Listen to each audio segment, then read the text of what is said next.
드디어 엘바프의 전장에 거대한 반격의 서막이 올랐습니다. 신의 기사단 소속 킬링엄은 압도적인 위압감을 뿜어내며 밀짚 모자 일당을 압박하고 있었습니다. 하지만 모두가 절망하던 순간 요리사 상디가 전면으로 나섭니다. 상디의 눈빛은 이전과는 비교할 수 없을 정도로 날카롭게 빛나고 있습니다. 킬링엄은 거대한 검을 휘두르며 상디의 앞길을 가로막으려 시도합니다. 상디는 가벼운 몸놀림으로 치명적인 참격을 종이 한 장 차이로 피합니다. 그의 오른쪽 다리에서 푸른 불꽃을 넘어선 붉은 광채가 뿜어져 나오기 시작합니다. 이것이 바로 진화된 이프리트 잠부의 진정한 위력입니다. 상디의 강력한 발차기가 킬링엄의 견고한 은빛 갑주에 정통으로 꽂힙니다. 절대 뚫리지 않을 것 같던 신의 기사단의 방어구가 비명을 지르며 파괴됩니다. 상디는 멈추지 않고 연속적인 공중 타격으로 적을 몰아붙입니다. 킬링엄의 표정은 당혹감과 분노로 일그러지기 시작합니다. 이번 전투는 단순한 승리를 넘어 밀짚 모자 일당의 성장을 증명하는 지표입니다. 상디는 담배를 한 모금 빨며 쓰러진 적을 내려다봅니다. 하지만 전투의 소란이 잦아들자 기묘한 분위기가 전장을 감쌉니다. 멀리서 지켜보던 해적들은 원인을 알 수 없는 공포에 떨기 시작합니다. 하늘에 떠있던 구름이 소용돌이치며 거대한 눈동자의 형상을 만듭니다. 이무의 권능인 도미 리버시의 징조가 나타나기 시작한 것입니다. 상디는 본능적으로 자신의 다리에서 흐르는 불꽃이 차갑게 식는 것을 느낍니다. 킬링엄의 시체에서 그림자가 솟구쳐 오르며 기괴한 움직임을 보입니다. 나미와 우솝은 저 멀리서 동료들의 상태가 이상해지는 것을 목격합니다. 상디는 다시 한번 발을 굴러 불꽃을 일으키려 하지만 공허한 소리만 들립니다. 보이지 않는 누군가가 그의 귓가에 조롱하는 듯한 목소리를 내뱉습니다. 이것은 단순한 능력이 아니라 존재 자체를 뒤바꾸는 근원적인 힘입니다. 그때 거인족의 영웅 도리와 브로기가 지면을 울리며 등장합니다. 그들은 이 불길한 기운이 무엇인지 이미 알고 있는 듯한 표정입니다. 상디는 거인들의 말에서 무언가 중요한 단서를 포착합니다. 엘바프의 전사들이 지켜온 고대의 비밀이 드디어 풀리기 시작한 것입니다. 킬링엄의 몸에서 흘러나온 그림자가 이제는 거대한 문을 형성하기 시작합니다. 상디는 무너져가는 의식을 붙잡으며 마지막 힘을 다해 걷어차기를 시도합니다. 그러나 그의 공격은 마치 허공을 가르는 것처럼 아무런 타격도 주지 못합니다. 승리의 기쁨은 순식간에 차가운 공포로 뒤바뀌어 버렸습니다. 저 멀리서 루피의 다급한 목소리가 들려오지만 이미 늦은 것처럼 느껴집니다. 문 너머에서 들려오는 발소리는 인간의 것이 아니었습니다. 거인 도리는 방패를 치켜들며 전설적인 방어 태세를 갖춥니다. 상디의 시야가 점점 흐려지며 검은 안개가 그의 몸을 갉아먹기 시작합니다. 모두 피해라. 이것은 이무의 직접적인 강림이다. 누군가 외칩니다. 전장의 모든 소리가 사라지고 오직 기괴한 박동 소리만이 울려 퍼집니다. 그 순간 어둠 속에서 갓벨리의 망령이라 불리는 록스의 실루엣이 나타나기 시작합니다. 강렬한 붉은 안광을 뿜어내며 서서히 나타나기 시작합니다. 이 거대한 실루엣의 등장은 단순한 환영이 아니라 전 세계의 권력 구도를 단숨에 뒤흔들 서막을 암시합니다. 우리는 먼저 이무가 행사하는 절대적인 왜곡 능력인 도미 리버시의 근본적인 작동 메커니즘을 냉철하게 분석해야 합니다. 도미 리버시는 대상이 가진 정신적 신념의 틈새를 정밀하게 파고들어 인과관계를 완전히 뒤바꿔버리는 가혹한 능력입니다. 엘바프의 전장에 서 있는 거인족 영웅 도리와 브로기는 이 불길한 지배의 기운을 누구보다 빠르게 감지해냅니다. 두 거인은 오랫동안 전해져 내려온 고대 전사들의 무거운 지혜를 바탕으로 한 전술을 떠올리게 됩니다. 브로기는 거대한 도끼를 바닥에 내리찍으며 이무의 정신지배가 통하지 않는 독특한 파괴법의 단서를 소리 높여 외칩니다. 그들이 찾아낸 첫 번째 치명적인 파괴법은 바로 자아의 완전한 비우기와 순수한 전투 본능의 해방이었습니다. 도미 리버시 능력이 개인의 내밀한 왜곡된 욕망을 매개체로 발동된다는 사실을 두 전사가 간파한 것입니다. 거인족 고유의 원시적 자부심은 이무의 악질적인 마인드 컨트롤 공격을 무력화시키는 단단한 방패가 되어줍니다. 이 충격적인 비밀이 밝혀지자마자 이야기는 과거 수많은 영웅들이 피를 흘렸던 갓벨리 사건의 중심으로 급격히 이동합니다. 과거 갓벨리 사건 당시에도 이무는 이와 똑같은 지배 능력을 사용하여 해적 연합을 무참히 와해시키려 시도했습니다. 그렇다면 당대 최고의 패왕이었던 록스디 지백이 어떻게 그 지옥 같은 함정에서 살아남을 수 있었는지 의문이 생깁니다. 역사학자들은 록스가 자신의 영혼을 특수한 고대 유물에 미리 분할하여 봉인해 두었다는 가설을 강하게 제기합니다. 즉 록스는 전설적인 갓벨리 대전투에서 완전히 사망한 것이 아니라 단지 육체를 잃고 깊은 잠에 빠졌을 뿐입니다. 그리고 최근 세계 정부의 심장부에서 거대한 에너지가 요동치며 이 잠들었던 망령의 봉인이 풀리기 시작한 것입니다. 이 부활의 징조는 엘바프의 깊은 땅속 바닥 밑동까지 울리며 모든 생명체들의 본능적인 공포를 극한으로 자극합니다. 도리와 브로기는 대지를 타고 흐르는 이 거대한 불길한 기운이 과거 자신들이 마주했던 록스의 패기임을 단번에 알아차립니다. 그들은 밀짚모자 루피가 마주한 진짜 적이 단순한 해군이나 신의 기사단이 아님을 직감적으로 깨닫게 됩니다. 브로기는 거대한 방패를 다시 쥐고 루피의 안전을 확보하기 위해 전방의 적들을 미친 듯이 쓸어버리기 시작합니다. 도리 또한 이에 질세라 거대한 검을 휘둘러 이무의 지배하에 놓인 오로성의 하급 군대 장벽을 단숨에 두 조각 냅니다. 원작 만화의 정밀 콘티를 뜯어보면 두 거인의 합격기가 단순한 공격이 아니라 고대 진영의 재현임을 알 수 있습니다.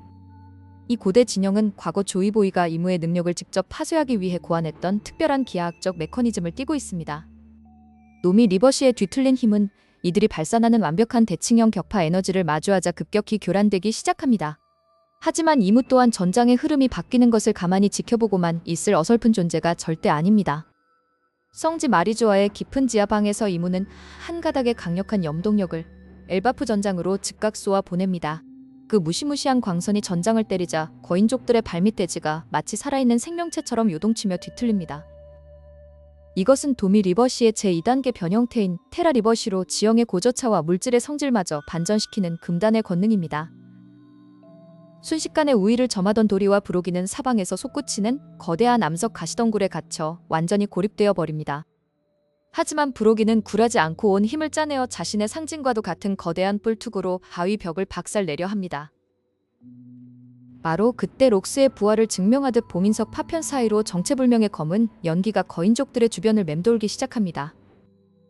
그 검은 연기는 실체화되어 과거 록스디 지배기 부하들을 부릴 때 사용했던 사악한 폐왕색의 형상을 정확히 복사해냅니다. 독자 여러분은 여기서 록스의 부활 메커니즘이 이무의 도미 리버시 능력과 직접 공생관계에 있음을 반드시 깨달아야 합니다. 이무의 인과 왜곡 능력이 전 세계적으로 극대화될 때 과거 그 왜곡의 정점이었던 록스의 존재도 자연히 부활하는 원리입니다. 거인족 영웅도리는 가슴을 짓누르는 이 압도적인 중압감 속에서 자신들의 생명이 얼마 남지 않았음을 직감합니다. 두 거인은 마지막 수단으로 엘바프에 금지된 비기이자 자신들의 모든 생명력을 연소시키는 초거대 합격기를 준비합니다. 그들의 거대한 무기 끝에서 뿜어져 나오는 순수한 태양의 광채는 어둠의 결계를 조금씩 녹여버리기 시작합니다. 그러나 결계가 무너지려는 찰나 록스의 완벽한 실체화가 끝나며 거대한 검은 손이 브로기의 목덜미를 향해 무섭게 뻗어옵니다. 고대의 악마가 완전히 눈을 뜨자 전장의 모든 인과관계가 다시금 미친 듯이 요동치며 예측 불허의 파멸로 빠져듭니다. 그 절체절명의 순간 저 멀리서 밀짚모자를 쓴 루피가 무언가 엄청난 충격을 받은 듯한 표정으로 조로와 상디의 이름을 비명처럼 지르기 시작합니다. 루피의 갑작스러운 절규는 전장에 있던 모든 이들의 시선을 단숨에 집중시켰습니다. 그의 처절한 비명 속에는 단순한 두려움을 넘어선 거대한 충격이 고스란히 담겨 있었습니다. 원피스 펀턴 P76화의 이 극적인 장면은 독자들에게 수많은 의문점을 던져주고 있습니다. 우리는 먼저 루피가 왜 그토록 절박하게 양날개의 이름을 불렀는지 주목해야 합니다. 변문색 패기의 정점에 도달한 루피는 아군에게 다가오는 불길한 미래를 직감한 것이 틀림없습니다. 그것은 바로 조로와 상디가 이무의 무서운 능력인 도미 리버시에 잠식되기 시작했다는 증거입니다. 도미 리버시는 대상의 가장 강력한 신념과 영혼의 색깔을 정반대로 뒤집어버리는 저주입니다. 만약 조로의 강직한 무사도가 뒤틀린다면 그는 동료를 벨 무자비한 수라로 변모할 것입니다. 동료를 지키기 위해 휘두르던 삼도류가 도미 리버시에 의해 가장 날카로운 비수가 되는 셈입니다. 상디 역시 예외는 아니며 그의 마음속 깊은 불꽃이 완전히 차갑게 얼어붙을 위기에 처했습니다. 그의 뜨거운 열정과 기사도 정신은 소중한 사람들을 해치는 냉혹한 제르마의 혈통으로 회귀할 수 있습니다. 작가는 이번 화를 통해 밀짚모자 일당의 양날개가 무너질 수 있다는 거대한 복선을 심어두었습니다. 루피가 외친 대사의 어조와 단어 선택을 정밀하게 뜯어보면 이러한 타락의 징조가 더욱 명확해집니다. 과거 오다 H로 작가가 배치했던 수많은 수수께끼들이 드디어 하나의 거대한 선으로 연결됩니다. 이무가 펼치는 인과율의 체스판 위에서 조로와 상디는 이미 흑색 진영으로 기울어지고 있었던 것입니다. 이들이 완전히 타락하여 루피를 공격하게 된다면 전황은 돌이킬 수 없는 파국으로 치닫게 됩니다. 루피 혼자의 힘으로는 이무의 저주와 동료들의 폭주를 동시에 막아내기 역부족일 것입니다. 하지만 이 절망적인 운명의 소용돌이를 완벽하게 뒤바꿀 수 있는 유일한 열쇠가 전장에 존재합니다. 그것은 바로 가공할 잠재력을 품은 유구한 미래의 수호자, 주얼리 보니의 존재입니다. 보니가 가진 나이나이 열매의 진정한 가치는 단순히 외형적 나이를 조절하는 데 있지 않습니다. 그녀의 능력은 자신이 상상할 수 있는 모든 왜곡된 미래의 가능성을 현실로 구현하는 힘입니다. 지난 에피소드에서 잠시 보여주었던 니카 같은 미래는 그저 거대한 서막에 불과했습니다.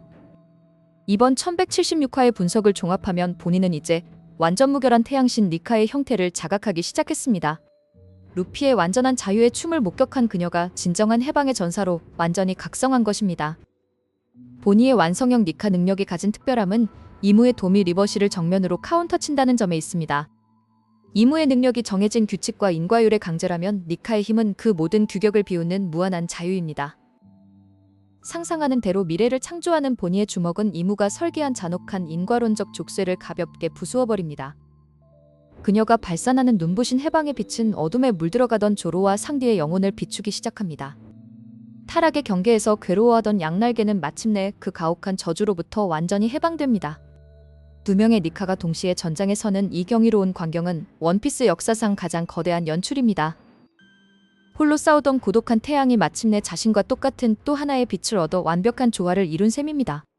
이로써 이무가 자랑하던 무적의 전략인 도미 리버시는 완전히 파쇄되어 무력화되었습니다. 밀짚모자 일당은 동료를 잃을 뻔한 최악의 위기를 기적 같은 유대와 힘으로 극복해냈습니다. 이번 화가 보여준 결말은 단순한 전투의 승리를 넘어 이야기의 거대한 전환점을 시사합니다.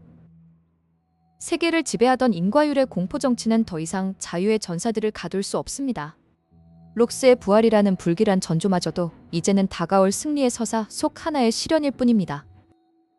마침내 모든 갈등은 해결되었고 세계를 바꿀 진정한 해방의 새벽이 엘바프의 지평선 위로 떠오릅니다. 가혹한 운명의 인과율마저 무릎 꿇린 밀짚모자 일당의 완벽한 반격은 원피스 역사에 영원히 기억될 것입니다. 기나긴 어둠을 끝내고 진정한 자유의 시대를 맞이한 그들의 위대한 여정은 언제까지나 계속될 것입니다. 이상으로 이무의 도미, 리버시 파회법과 눈부신 구원의 열쇠를 파헤친 원피스 1176화 정밀 분석을 모두 마치겠습니다.